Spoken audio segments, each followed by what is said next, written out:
Is it possible? Salvatore, can I record it? Of course, and with great pleasure. And can we publish it in our YouTube channel? Absolutely. With Yeah, great thank pleasure. you. Thank you very much, first of all. And we are beginning. Hello, everybody. Hello, our unique students. Hello, our guests. Welcome, everybody. And especially, we are very happy today because it is our brand new program for this year. We founded Entrepreneurship Club in 2017, and every year we are organizing different programs. Then we are going on to organize it every year. And this year, Entrepreneurship Chat Series is a brand new program for us.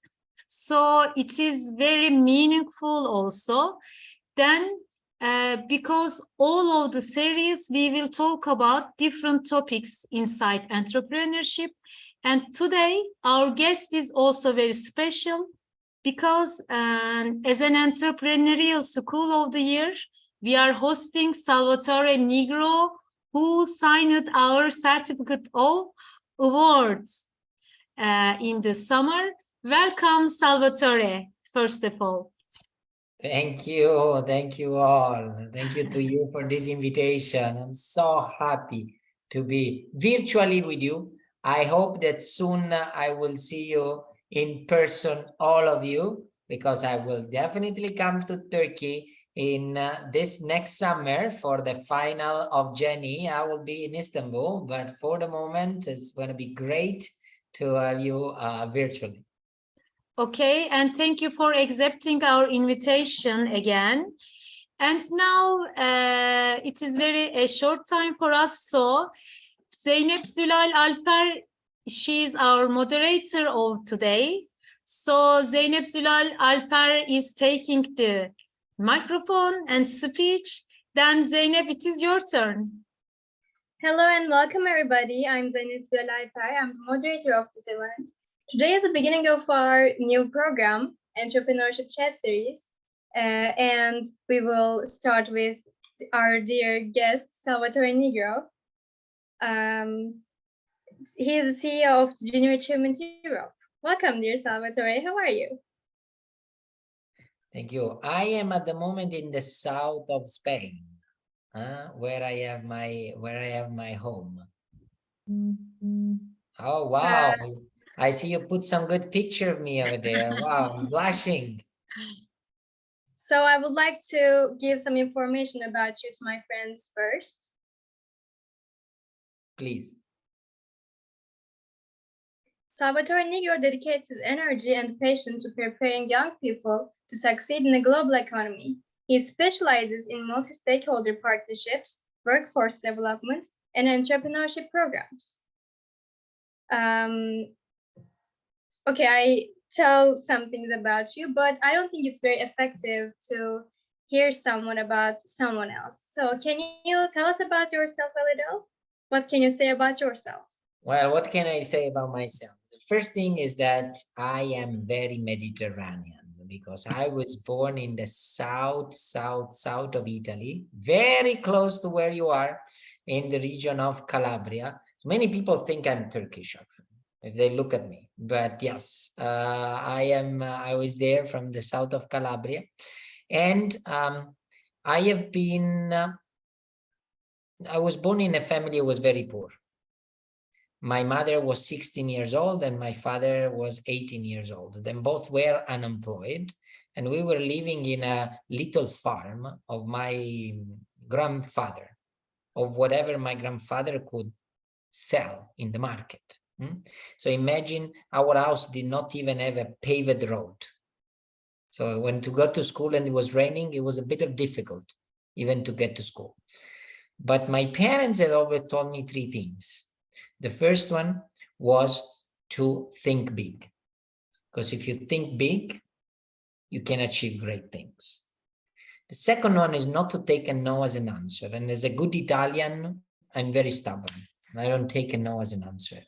And the third one is to give back. So I thought big, I studied hard. Thanks to scholarship, I could study in prestigious international universities. Then I've been living in Norway. I've been moved into United States, where I advised also the World Bank. I worked on the first children and youth strategies. I worked on implementing children and youth programs in sub-Saharan Africa, in cities in conflict and post-conflict, in Sierra Leone, in Rwanda, in Eritrea, in Ethiopia. I did also in Palestine. And then I moved into the Middle East and North Africa. So I launched operations for workforce development to prepare young people for the jobs of the future, really from Morocco to Yemen. I launched 9 operations. I have 2 kids, 5 and 8 years old. So now I'm focusing a lot on the European youth, like all of you too, and giving back.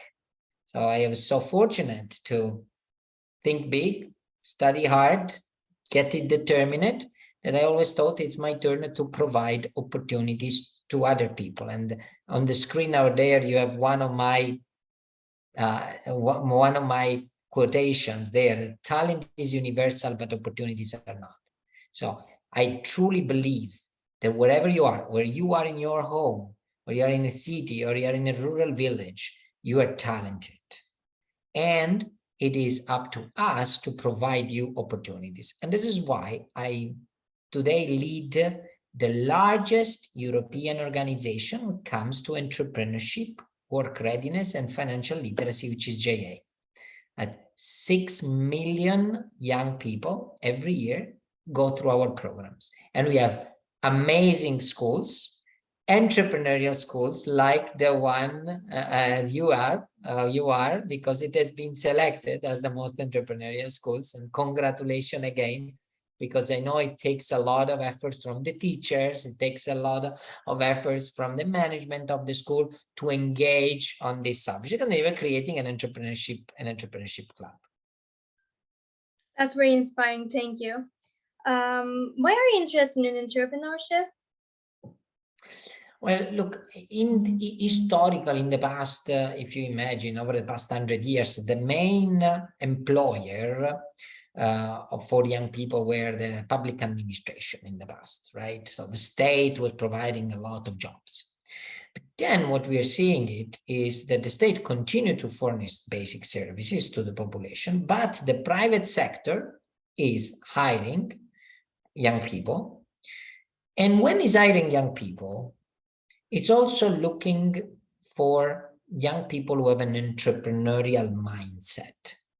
So whether you end up to become an entrepreneur or you join a company, you need to have that entrepreneurial mindset that it's really related to a growth mindset, to resilience, to flexibility, to problem solving, to communication, to public speaking, but also more economics.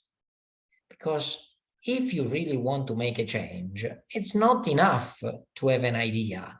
You need to put that idea into action. That's the only way you can really change things. And you can build your company. So it is also fundamental that you learn the basic of creating a business plan, of creating a marketing plan, of engaging with your clients, with your suppliers, and to have innovation. So to me, entrepreneurship today is a must for every young person. No matter whether you will end up to be an entrepreneur or not, you do have to have that clear mindset in your head. How does entrepreneurship help young people? I mean, like, why should they be an entrepreneur? So young people, when you're young, I remember when I was young, yes, I was young a long time ago, but I was young, jokes apart. You really want to change the world. So you have to capture all this positiveness that you have, because those one already my age will look more at the status of the comfort. We're already in our comfort zone in life. But when you're young people, you have nothing to lose. You can risk. You can risk. And risk-taking is an important, also fundamental part of becoming an entrepreneur. So transform all the positive energy that you as young people have to shape an idea, a business, a service, a products, do something that is concrete. And if you cannot do it, who else can do it to change the things? Because if you don't do it, someone else will do it for you. And by doing it for you, it will shape the world according to what other people think. If you really are an entrepreneur, you try to shape your products and what's your company in the world according to what you believe. So put your positive energy to become an entrepreneur. So what is entrepreneurship and what is mindset? Can you tell us about how entrepreneurship mindset is important for our future career? Yeah, many people say, are entrepreneurs born or are entrepreneurs taught and skilled about it afterwards? Can you become an entrepreneur? I think there's in life, can have everything like black or white. There are various differentiation. There are some people who are completely entrepreneur and have that entrepreneurial mindset internally. They really want to do and move and continue to do it. There are some others who need a spark.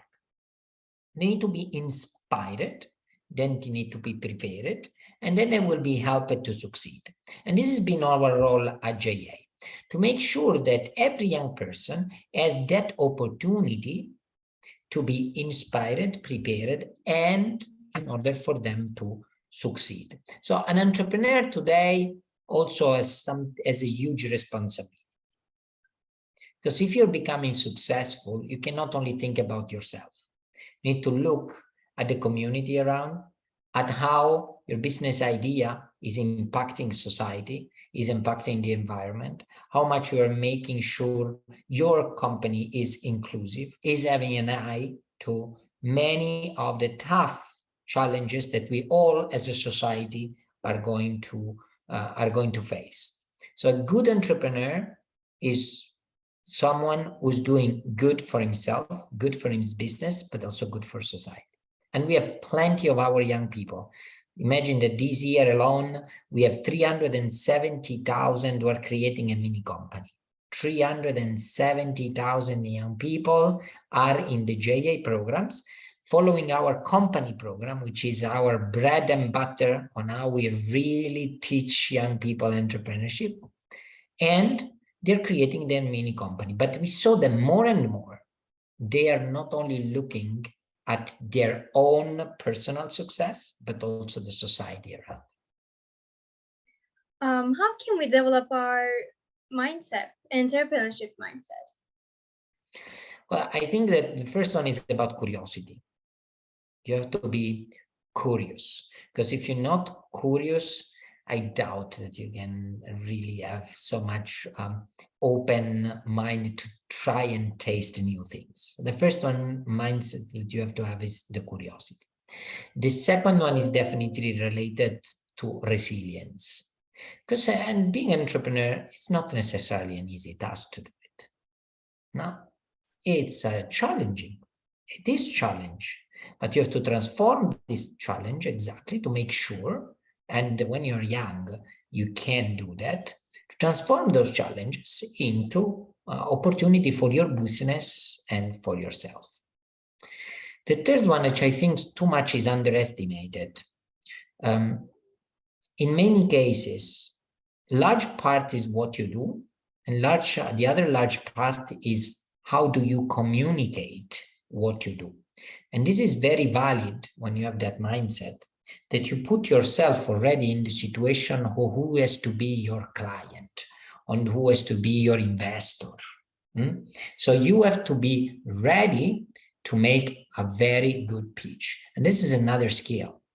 Public speaking, engagement, hearing, negotiating skills are fundamental for an entrepreneur. We do not have to forget a large part is about non-cognitive skills, non-technical skills, what people define soft skills, capacity to and ability to create a network, capacity and ability to bring different potential investors around the table, and in a very short time, having the possibility to convince them that this business idea is going to make the difference, that this is your unique selling propositions that not only the company has, but you as entrepreneur has. Because believe me, there is so much innovation happening over there. And sometimes it's not only the investment into the idea, but also the investment into the capacity of the leader of that idea to transform into a business. So you have to be sure that you reassure your investors that you have the talent enough talent to attract them and to build your company, and then one day it will pay off to them. Can we use entrepreneurship in all careers or just some of them? The entrepreneurial mindset is for everything. Entrepreneurial mindset is no matter where you're going to end up, whether you're going to be a big manager of a multinational company or you are going to work in a restaurant, because you have to put the client at the center, the innovation, the care, the improvement of the idea. You cannot think only that wherever you work, you can always be steady, but also making sure that when it's challenging, when you fall off, because you will fall, that you are able to go up again, that you have that strength to go up again. And it's true that we talk about resilience, but to me, the resilience of an entrepreneur, it's different from the resilience in physics. So in physics, the resilience is the capacity of a material that if you stretch it, to come back to the original form. For an entrepreneur, the resilience is if they stretch you, you don't go back to the same exact form. You need to move to a better version of yourself. So that's really when an entrepreneur is resilient. So what does your job include? What are you doing exactly?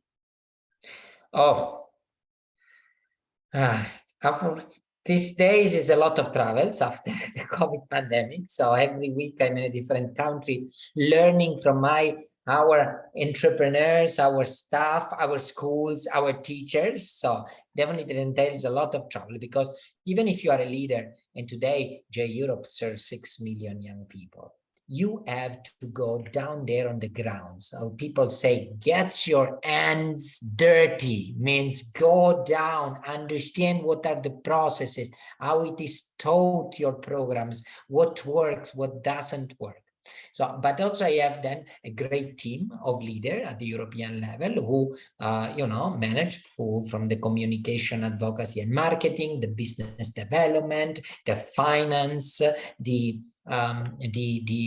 program development.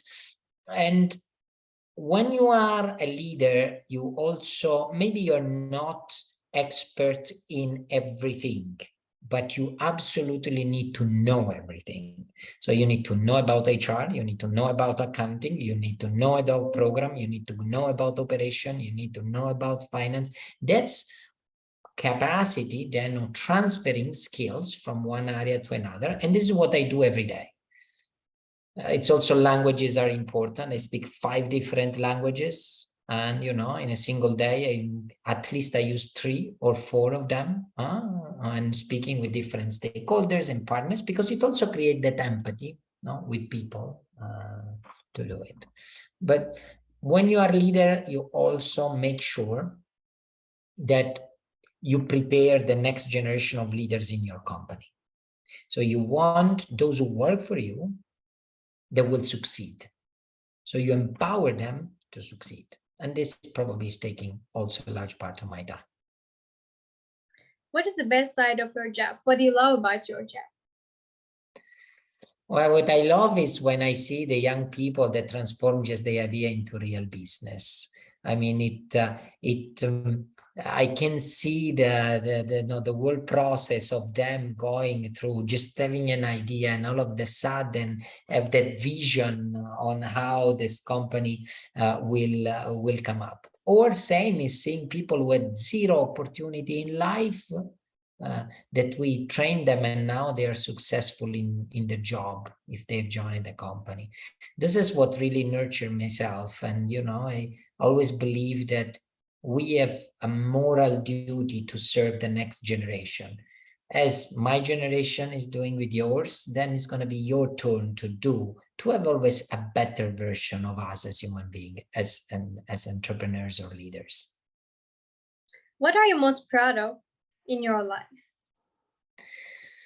Probably was when I created a children and youth center in cities in conflict and post-conflict, because I could see that the sufferance that war has brought to the new generations, that there's still, and not only what they had as material goods, but also, you know, their hope about the future. And for me, being in those countries after the war, and building centers where young people could be trained in employment, entrepreneurship, or in even in culture, in sport, it gives them really a hope that they could change. So this was probably the best part of I'm really proud of. So is there anyone in the participants want to ask something? Yes, I am. You can Salvatore, answer. yes.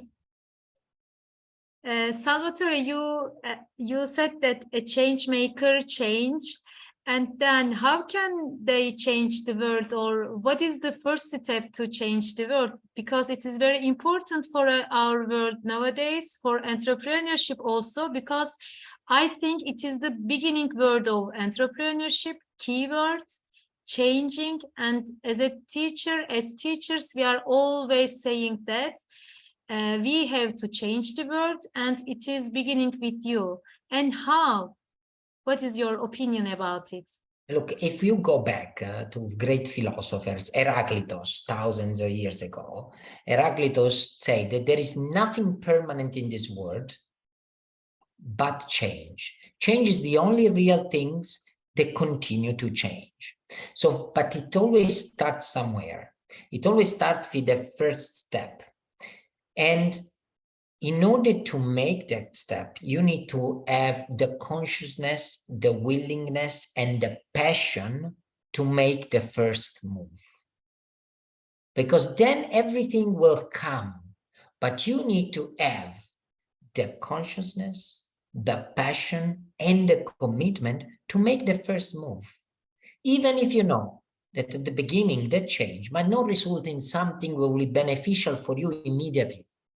But you have to look always, you'll have to look at the long term. Imagine about JA. Oh, we are serving 14 million young people every day. But we said, is that enough? No. We want to reach 100 million of young people for every year. We want to reach 100 million. Now, is this gonna say, this signifies that if we continue to do the things like we do it now, we will reach it? No. We need to change also to reach to the 100 million. With investing into digital programs for young people, with talking the language, engaging them more on different models. But it has to come with someone who say, I don't want just the status quo. I want to really make a change, and I'm committed to make that first step.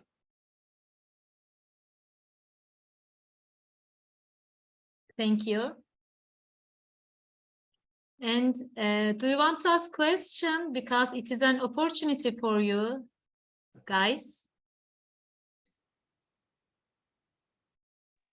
Can I ask something? Yes. If you weren't like this, can you be happy? Oh, that's a good question. If I wasn't like this, probably no.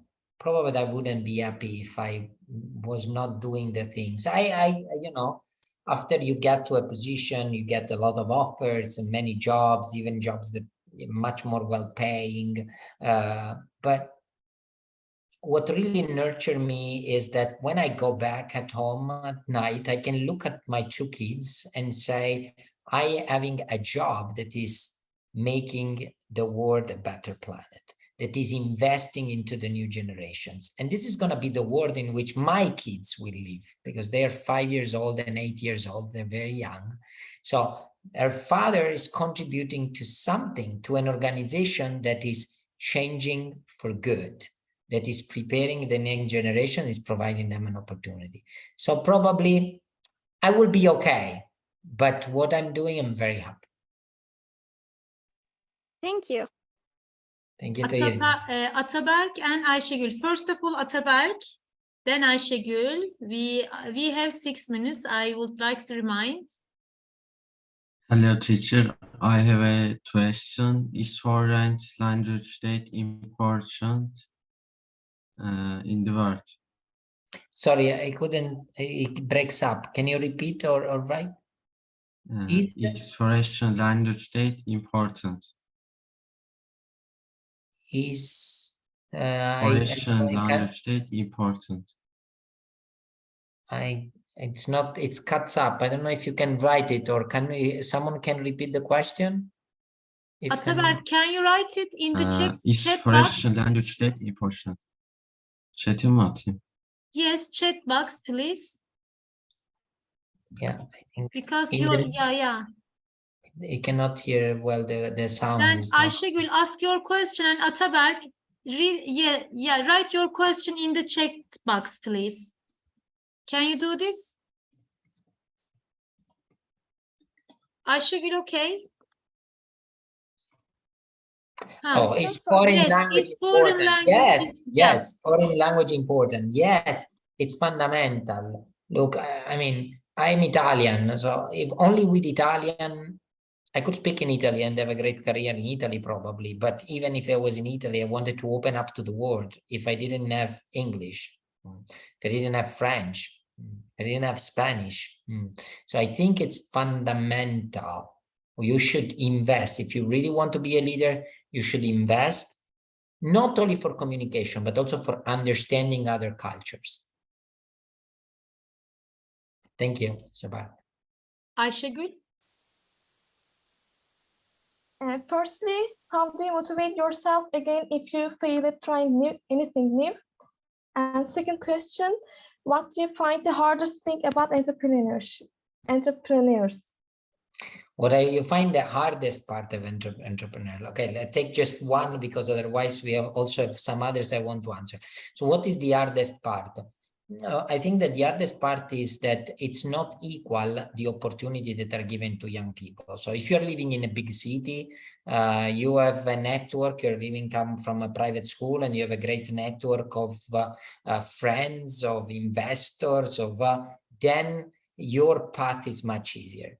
But if you are not, the world is moving into creating more and more inequalities. So for me, it is so important to focus on those young people who have that talent, but do not have the opportunities.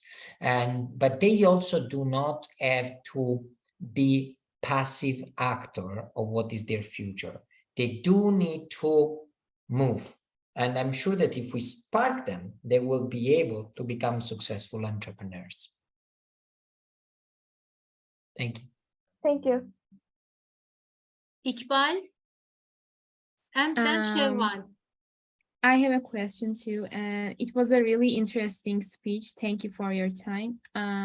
My question is, what is the most important thing about life process? You know, what do you think? Well, if you think about the three things that my parents did about think big, don't take a no as an answer, and give back, probably the give back takes a lot of my passion and energy and thing.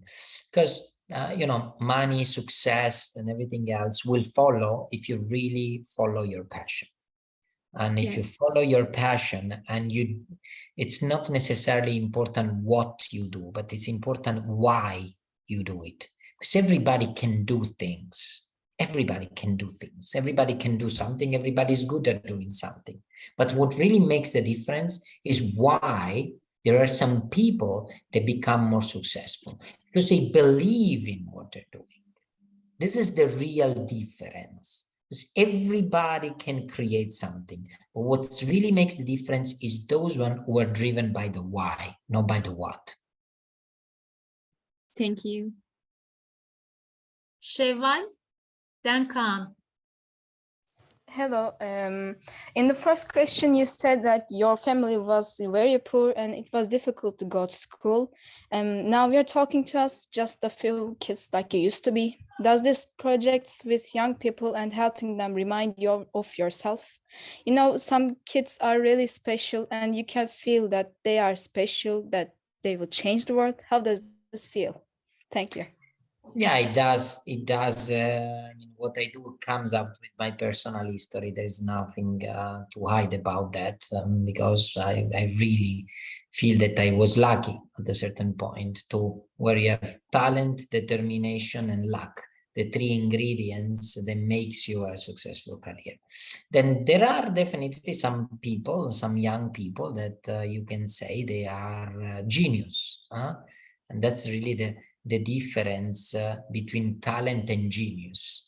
The talent can fix an objective and get there. The genius even imagine something. So many people can fix and dream about an objective, but the genius is even a step over that, right?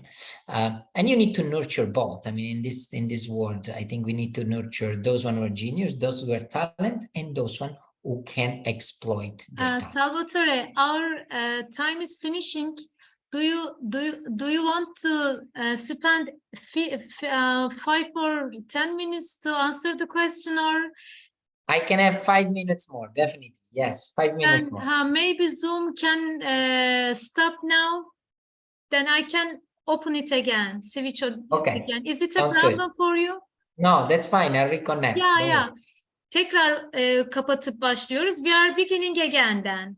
Gençler tekrar gelin sorular için, sonra döndürüyoruz.